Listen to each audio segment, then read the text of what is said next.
Autre manifestation en Allemagne de l'Est cette fois. Depuis quelques semaines, nous y sommes habitués. Pour les Allemands, ces mouvements de masse sont absolument nécessaires pour maintenir la pression et faire que chaque jour, le pouvoir perde du terrain. On est descendu aujourd'hui dans la rue à Plauen et à Berlin. Stéphane Magnier.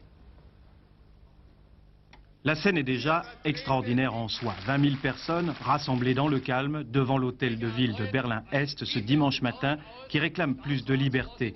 Mais plus étonnant encore, lorsque l'on sait que cette manifestation est à l'initiative des autorités communistes du pays et que la foule observe une minute de silence à la mémoire des morts du mur de Berlin. Stupéfiant enfin, ce militaire Friedhelm Rausch, chef de la police de la ville, qui déclare publiquement regretter la répression qu'il a lui-même menée contre les manifestations du début octobre. Et Günther Schabowski, le chef du parti de Berlin-Est du surenchérir, il est favorable aux réformes. Dans tout le pays, s'est engagé un formidable combat d'influence. D'un côté, un appareil politique qui veut sauver l'essentiel, le maintien du communisme, du rôle dirigeant du parti et la séparation des deux Allemagnes, et qui se sert pour cela de la bonne vieille méthode de l'autocritique publique.